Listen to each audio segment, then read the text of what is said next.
Good morning, ladies and gentlemen. Welcome back here to the full story on WYAB 103.9 as we get into this Friday morning. A Friday as we finally get to the end of the inauguration week. And what a busy one it has been, to say the least. To say the least, how busy it's been. From the executive orders to visiting ravaged areas, not war ravaged, but ravaged areas of natural disaster. Trump is, of course, going to California and North Carolina to see the wildfire damage as well as the damage of Hurricane Helene. It has been one busy week to people singing a cappella in the in the Capitol with Carrie Underwood. It's been quite a like I said, a lot of things moving, and we're going to talk a couple different things today. We're going to talk first. One of the issues that Donald Trump signed was, of course, the defining or really defining what birthright citizenship is. A lot of liberal news that he's trying to get rid of birthright citizenship. Well, Donald Trump can't get rid of birthright citizenship. It is, in fact, in the 14th Amendment. But the thing is, what he's trying to do is define it and try to put the limits on what it is. It's not unfettered. So there's been challenged in court. It's already been heard in one court in Seattle, which is one of the most liberal areas in the country. So you can imagine how that went. We're going to talk about that, about what that judge said. I also want to talk about Donald Trump and issues we haven't talked about this week, which is foreign policy, and specifically in regards to Russia and Ukraine. Obviously, the war that still rages on there, that's been going on since with Biden being in the presidency. It's very interesting how Russia operates. It invades countries only when Donald Trump's not in presidency, right? So they invaded Crimea under Obama, and then Donald Trump's in there for 4 years and nothing happens. And then as soon as he's out, they invade Ukraine. Very funny how that works. So he had a sit-down interview with Sean Hannity a couple days ago, with right there in the White House, and they talked about this. So I want to cover that. We've covered parts of that interview on the show before, but I want to talk about that in more detail, as well as the Israeli ceasefire and how that's going as it continues on. It hasn't been broke yet. And I also want to talk about Trump releasing the JFK, RFK, and MLK, as he liked to say, it's assassination records. So it's John F. Kennedy, Robert F. Kennedy, and Martin Luther King Jr., just like he said he would. So we're going to talk about that and what that's going to mean and what we may get from those files. Very interesting. He did limit it to the assassination records, not the full FBI files that are on Martin Luther King, which I thought would be interesting to see if they ever release those things, because it may make a lot of people unhappy if they released some of those full FBI files on Martin Luther King Jr. But we're going to talk about what that means as well. So another full show for you guys this morning. As always, we come to you live on WYAB as well as on Rumble and YouTube. You can find our past episodes if you want to see either the podcast, the audio only podcast, which is you can find that on our website, regulatorsproductions.com, as well as any of your favorite podcasting sites, whether it be iHeart, TuneIn, what all the other ones, Pandora, Apple, all of those things. It's on there, and you can see our past live streams. You can see the actual video. Again, if you want to see this beautiful radio face in HD, you can see that past ones either live on Rumble or YouTube, as well as you can see the past episodes, and if you want links to that, you can also go to our website, regulatorsproductions.com. But with that being said, like I said, full show today. If you want to call in here call in to the studio during the breaks or anything, the number is 601-879-0002. But keep it tuned here to the full story on WYAB.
All right, ladies and gentlemen, welcome back here to the full story on WYAB 103.9 as we continue on. And so the first story I want to talk about today is one that we've covered before this week, and that is the idea of birthright citizenship. So as I said before, the liberals, how they try to spin this, or how the liberal media outlets try to spin this, is like Donald Trump is trying to get rid of birthright citizenship, which is just not the case, right? Again, what he's trying to do is define it. Because these things, again, normally haven't had to be challenged because we use these things with common sense. But in the last few years, common sense has gone completely out the window. And because common sense has completely gone out the window, it is time to redefine these things. And his executive order now has faced its first legal challenge, the first of many, as this will be fought out in the courts. I would imagine this is going to go all the way to the Supreme Court. I have no doubt about that. A Justice Department official, this is in Seattle, had barely started making his arguments there in a courtroom when U.S. District Judge John C. Kogenauer began blistering him with questions, calling the executive order blatantly unconstitutional, and then he went on to temporarily block it from further arguments. And so the U.S. attorney or assistant U.S. attorney who was trying to argue that case, he didn't even let him argue. He just went out saying, "Oh, it's blatantly unconstitutional, right? We're going to talk about this judge in just a second, and just how biased he is, and again, where our system has come to where it's just become all political, and we've had to focus more and more on the Supreme Court to try to bring some kind of sense back to the I can't even say the word. Back to the legal system is what I was trying to say. So birthright citizenship, as we've talked about before, is the principle that someone born in a country is a citizen of that country. In the United States, this comes from the 14th Amendment to the Constitution, which states, all persons born or naturalized in the United States and subject to the jurisdiction thereof are citizens of the United States and the state wherein they reside. And it was ratified in 1868 to ensure the citizenship of former slaves after the Civil War. And that's important to understand. Again, when we think about originalism, which is the prevailing thought of the Supreme Court right now for most of the Supreme Court justices, is we have to look at the original intent of the law. And so in this case, the original intent was to give citizenship to slaves, many of whom had lived in this country for generations by that point, and were not given citizenship under the Dred Scott opinion, which was just a few years before the Civil War in the 1850s. And so that's the purpose of it. Again, it was ratified in 1868, right after the Civil War.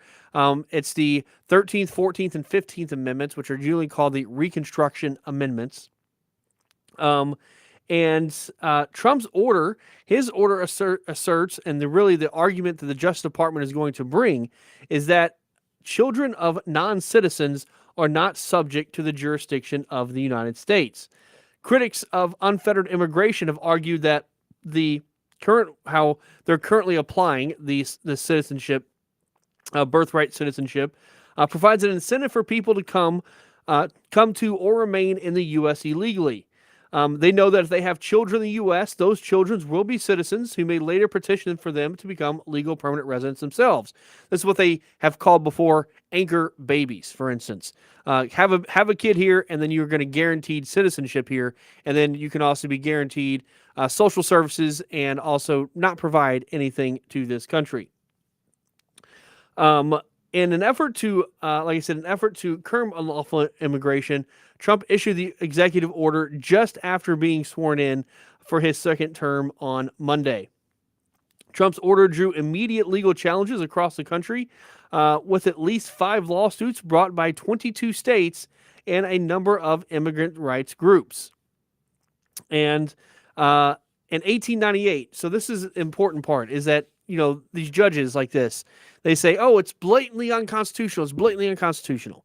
It's like, well, have you even looked at the law? I mean, again, just temper yourself for a second, right? Before you start jumping to conclusions. We have a legal system and a legal process for a reason, and we have these things called precedent. We have these things called history, and we look at these facts and say, okay, well, what exactly has this been challenged before? And it really hasn't. So it hasn't had a whole lot of legal jurisprudence that goes to this law. Um, Really, the only one, the biggest one that's talked about is an 1898 case from the Supreme Court with United States versus Wong Kim Ark, who was born in San Francisco to Chinese immigrants, who said that he was a U.S. citizen because he was born in the country. And after a trip abroad, his parents had brought him out. They tried to get back into the United States. He was denied re-entry by the federal government on the grounds he wasn't a citizen under the Chinese Exclusion Act, which essentially they didn't want to bring in any more Chinese immigrants to the country. So again, this is not the first time that we've thought about this. And so again, he was born, this guy, Wong Kim Ark, was born to Chinese nationals. And this is before China was a communist country, mind you. He was born to Chinese nationals, but he was born in the United States. So what the Supreme Court said in that case, what they held was that a child born in the United States of parents of Chinese descent who at the time of his birth are subjects to the Emperor of China, but have a permanent domicile and residence in the United States. So that's one. So permanent domicile and residence in the United States. That would seem to infer that that's talking about an actual green card holder, which his parents were. They were here legally. His parents were not here illegally. They were here legally. And there's an and here, not or, and are they're carrying on business, so they actually had a business here, and are not employed in a diplomatic or official capacity under their home country, automatically became a U.S. citizen at birth. So again, that's not illegal immigrants, right? Wong Kim Ark was not the child of illegal immigrants. His parents were legal residents of the United States. They were not citizens, but they were legal residents of the United States, and they also conducted business here in the United States, with the thought being they're actually adding something to this country. So it's not just if you're born here, you're automatically a citizen. They had some caveats to that in that law. And this is a U.S. Supreme Court law. So before this judge is talking about blatantly unconstitutional, this is what that Supreme Court case said.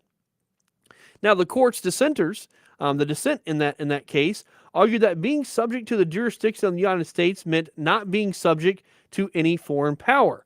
That is, not being claimed as a citizen by another country via jus sanguinis, which is inheriting the citizenship from a parents. An interpretation in which the minority's view would have excluded the children of foreigners happening to be born to them while passing through the country, which I think is not also not completely opposite of what the majority had.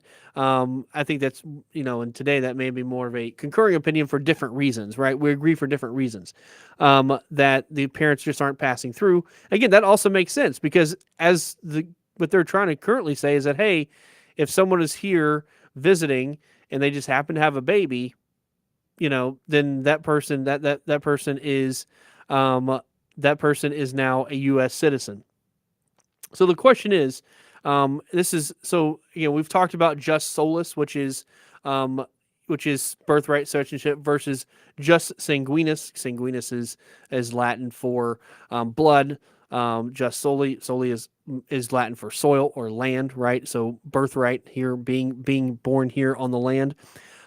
Those two ideas, and we talked a little bit about the history of that earlier this week, so I'm not going to get back into that. But this idea that, okay, well, is it completely unfettered? Well, if you look at the Wong Kim Ark opinion, to me, it's like, well, it's not unfettered. There are some caveats to that, right?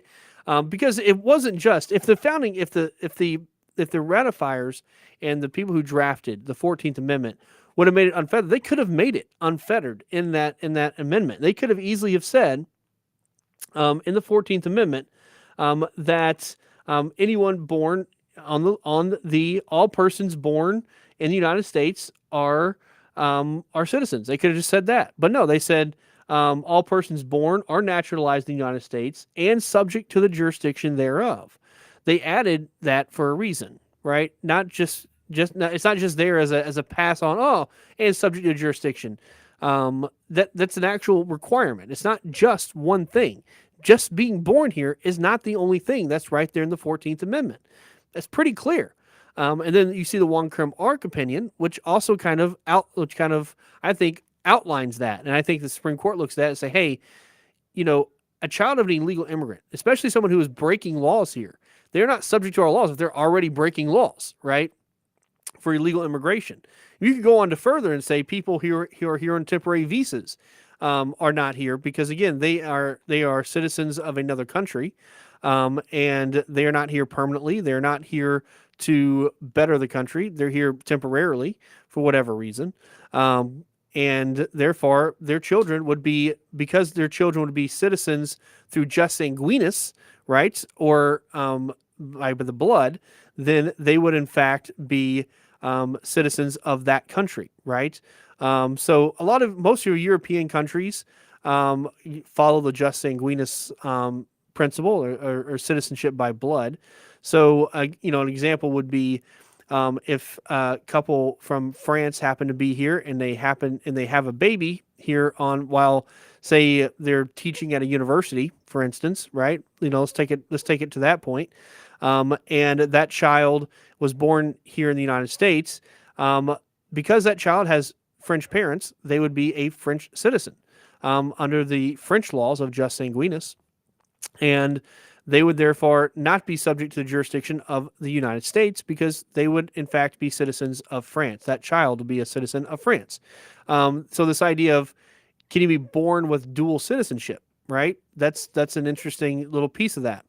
Now that's even more protective, I think, than what they're wanting to do, which illegal immigrants, right? So these kids are born here to citizens of another country, and those citizens are here illegally. And then that's the problem, right? Those people are not subject to the jurisdiction of the United States outside of the fact that they're here illegally. So this is not unfettered. Just based on the plain language first of the 14th Amendment, this is not unfettered jus solus or birthright citizen. It's not unfettered, nor would it be. That wouldn't make any sense, right? You can't just have unfettered birthright citizenship. It looks like we got a call coming in here. We'll take that. You're on the full story. Hey, Matt. Yeah. Look, I think part of the reason that the law was saying, they were having a thing over toward the East Coast where they were having a bunch of Japanese people coming in having babies and then leaving. I think that's where a lot of that came from. And I think that was years ago I heard that. And I think that's what prompted a lot of this was people just coming over here, staying long enough to have a baby, American citizen, and a tourism pregnancy or tourism birth, I think is what they called it. So, yeah. But anyway, let me talk, and I'm in the country, so I'll probably lose you, and it's good to talk to you. You're doing a great job, man. Thanks. Thanks for calling in. Yeah, and that's exactly what he's saying. That's where the Wong Krim Ark opinion comes from, right? Is that's where they're kind of talking about that, and the dissent in that kind of mentions exactly what he just said. People who are just passing through, they're not going to be citizens here, right? And again, that's for people who actually have a visa here, right? So that's not even talking about people who are here illegally, which is one step behind that, right? So those are two wildly different things, and they're wanting to go even further than that, which to me, currently, Supreme Court jurisprudence, which is the Wong Krim Ark opinion, does not follow that, right? It is completely different. So it's going to be interesting to say, like, this is going to be challenged all the way up. I think the Supreme Court, this is an issue the Supreme Court needs to bring up anyway, because again, we never really challenged it. And over the years, it's being abused and abused and abused until the fact that they're using that to harm the country, right? And if you think about it, why would the founding fathers, or not the founding fathers in this case, it's 14th Amendment, it happened years later, but why would the drafters of that amendment, right, in 1865, why would they have drafted something that would hurt the United States, right? We draft laws here to help the United States. Again, to give citizenship to former slaves was a benefit to the United States, to add productive members to our society.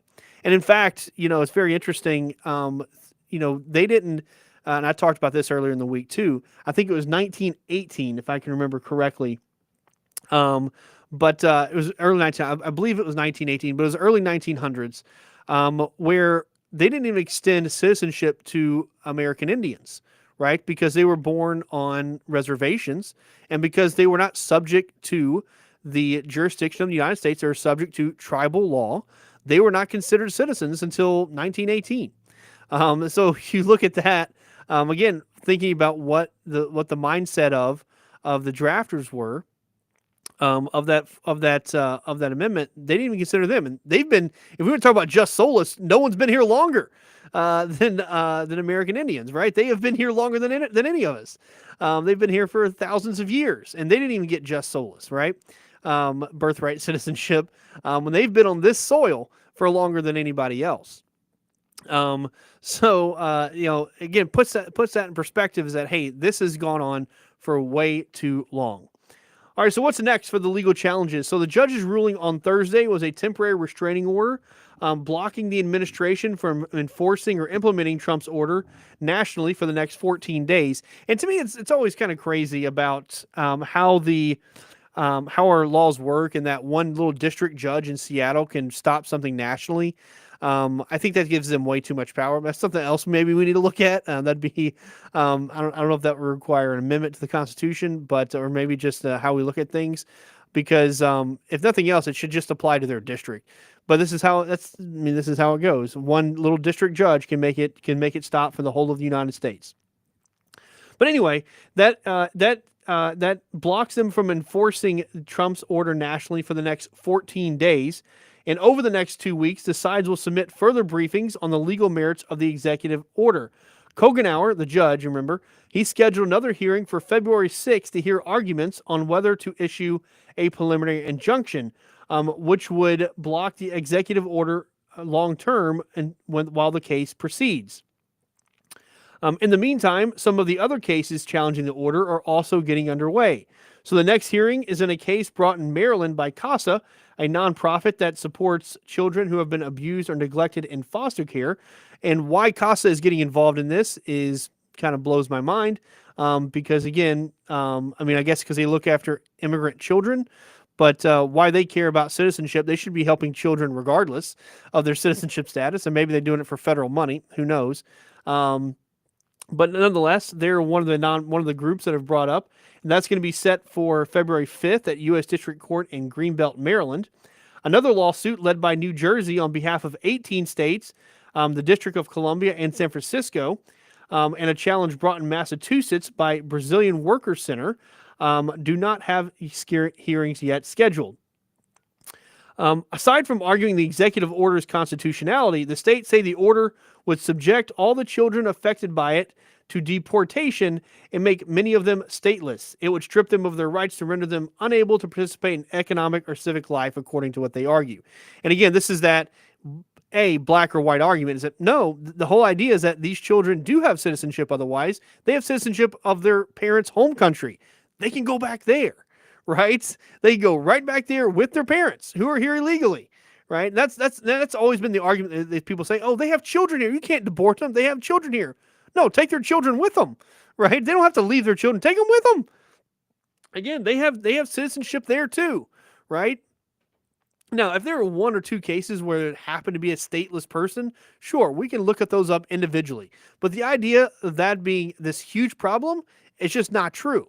It's going to be maybe a handful of cases at the most, and we can handle those on a case-by-case basis.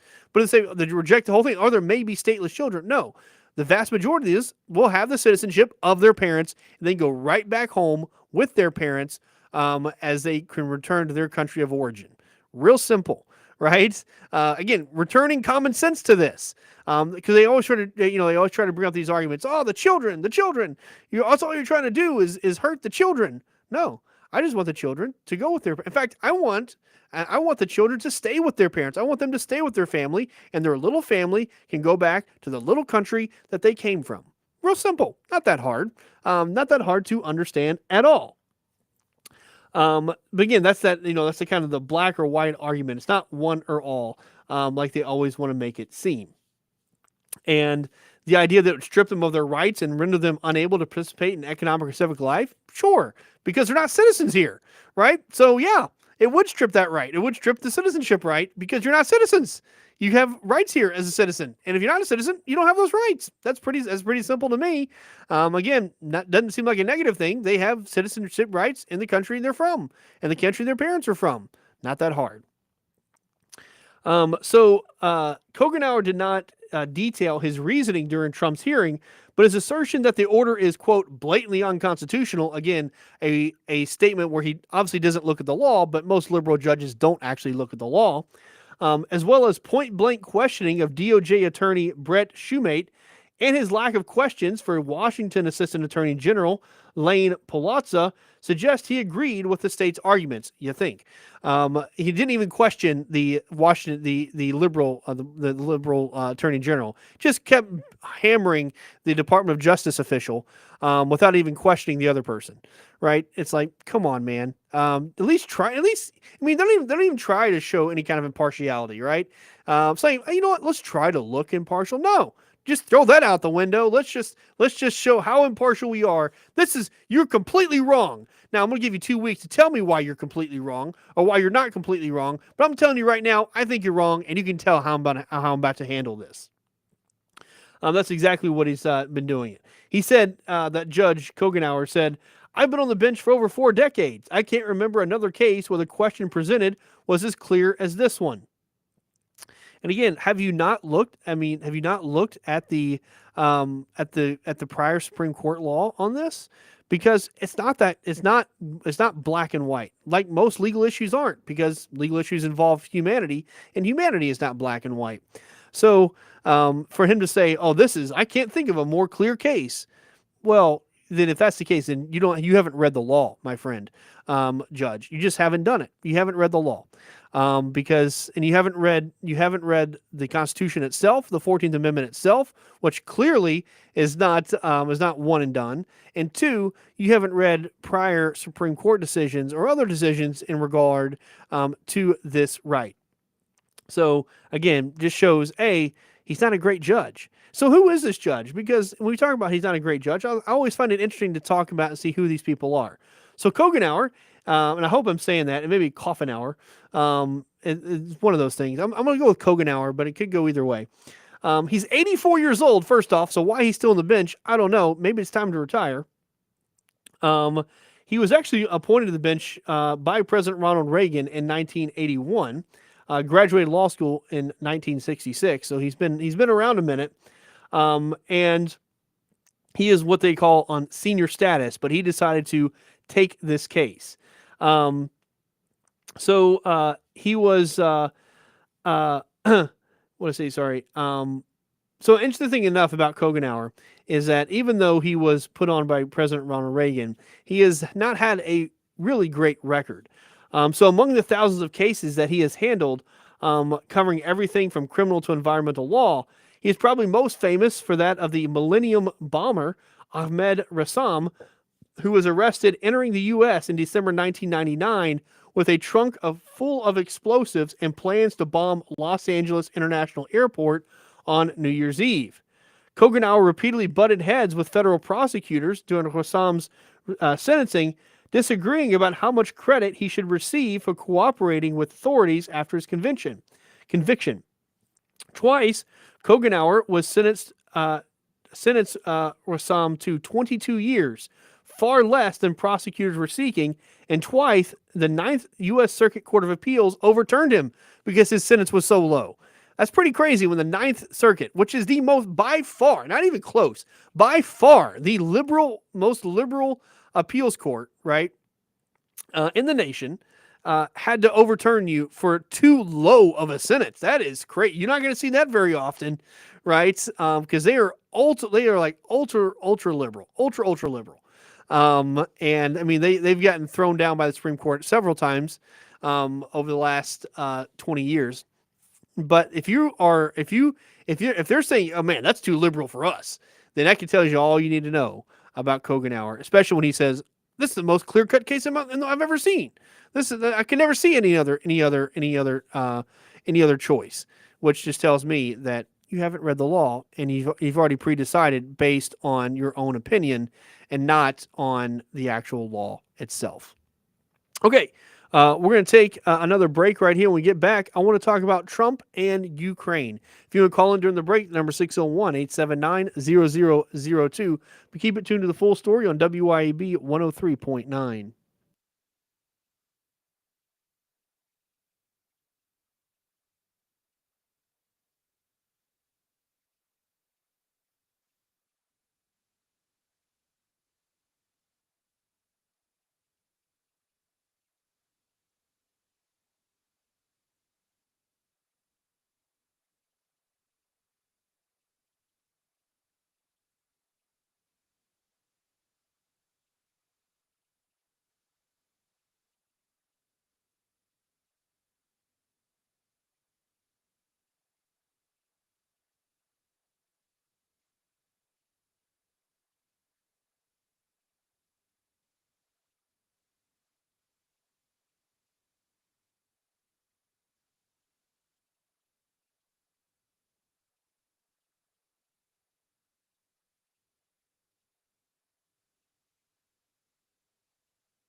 All right, ladies and gentlemen, welcome back here to the full story on WYAB 103.9 as we continue on.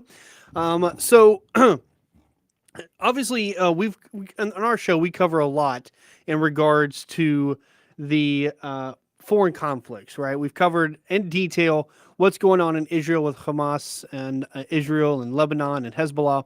We've also talked a lot about the Ukrainian war, right? Or Russia and Ukraine.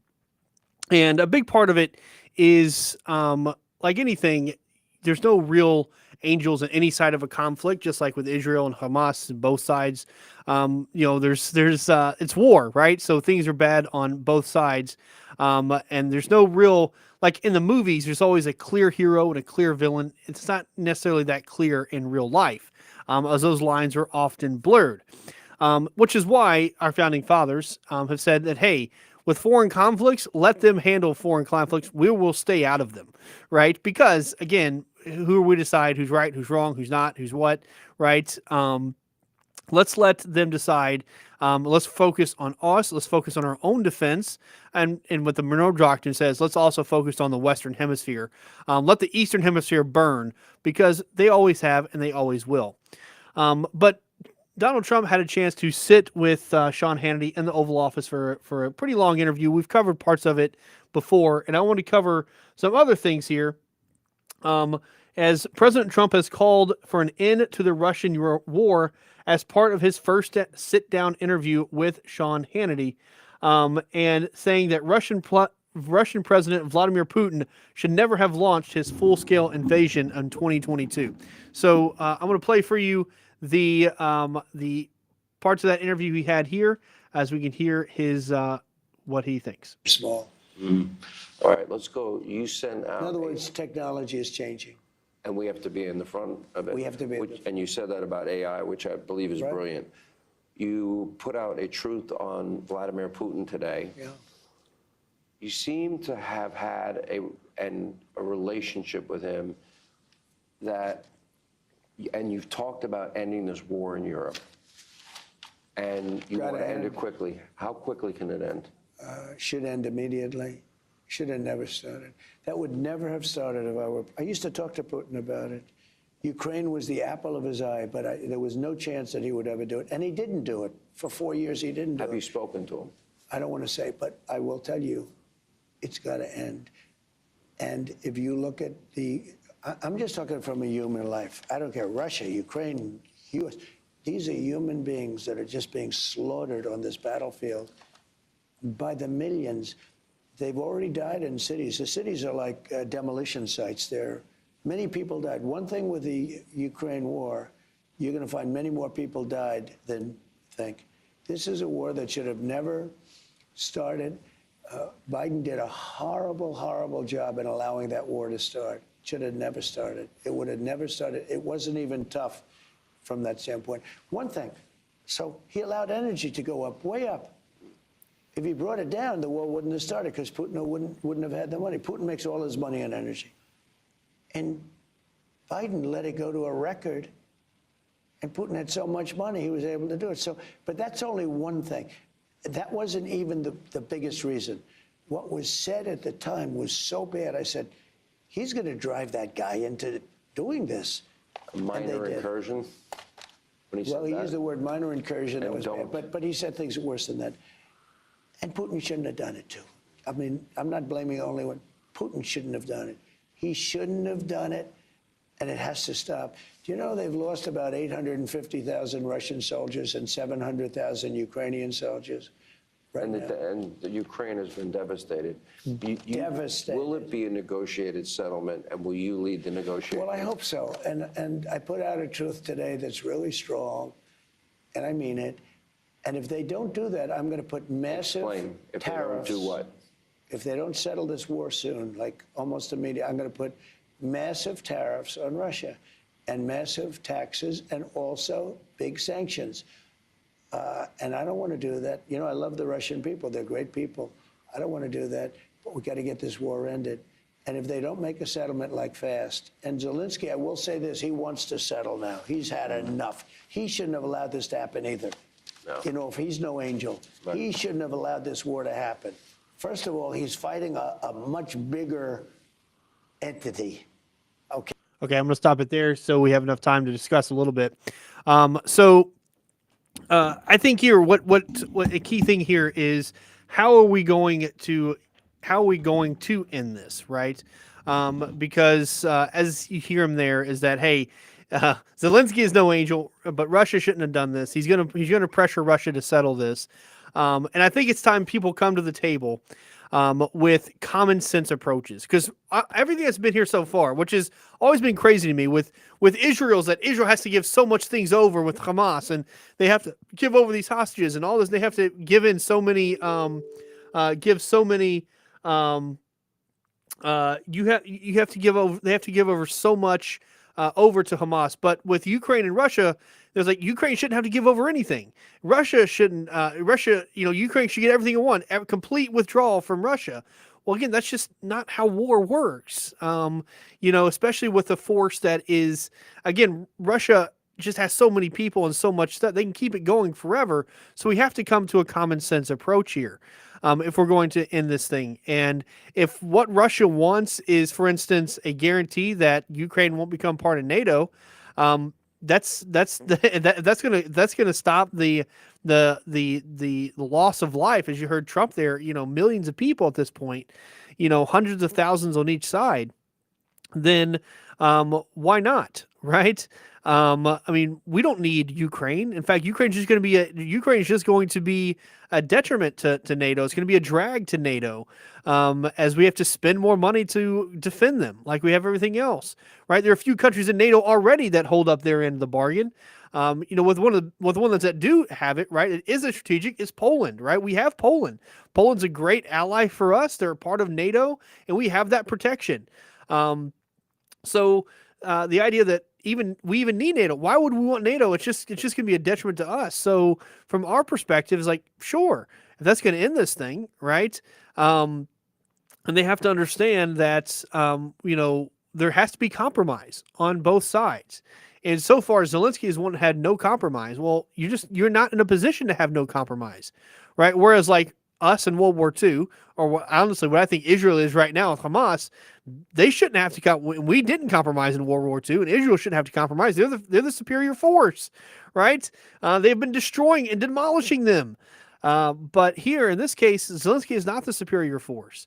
And Russia, from their perspective, right, they're wasting a lot of resources and people over there. So they have an interest, too, to come to an actual agreement. And let's be adults in the room to come to that actual agreement. And that's, I think, where Donald Trump can step in. All right, we're going to take our last break right here. When we get back, we'll do This Day in History. But keep it tuned to the full story on WYAB 103.9.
All right, ladies and gentlemen, welcome back here to the full story on WYAB 103.9. Sorry, you kind of went out there. As we get to this day in history, again, we're going to probably run out of time here on the air, but we'll continue on the live stream for just a minute or so to finish this off. But on January 24th, this day, 1972, the last Japanese soldier from World War II surrenders. That's right, 1972. So his name was Soichi Yokoi. I think it was Yokoi.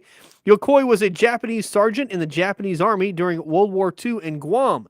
American forces liberated the island in 1944 after 3 weeks of battle, and most of the 7,500 Japanese soldiers on Guam were captured. Yokoi and 9 other soldiers went into hiding, intending to continue fighting. By 1952, it had become clear to the men that the war was over, and 7 of them left, but Yokoi and 2 others remained. After the 2 other men were killed in a flood in 1964, Yokoi was alone. He survived by hunting, living in a cave near a waterfall, and only coming out at night. So sort of like Gollum. He became Gollum. He was discovered by 2 fishermen while they were checking their traps, no sign of a ring, and Yokoi attacked the men, but they were able to subdue him and take him out of the jungle. Upon returning to Japan, Yokoi famously said, "It is with much embarrassment that I return," and his comment became a popular Japanese saying. He wrote an autobiography and was featured in a documentary about his life that aired in 1977, and Yokoi died in 1997 at the age of 82. All right, that's all I have for you guys today. We'll see you again on Monday, but until then, my name is Matthew Bishop, and you've heard the full story.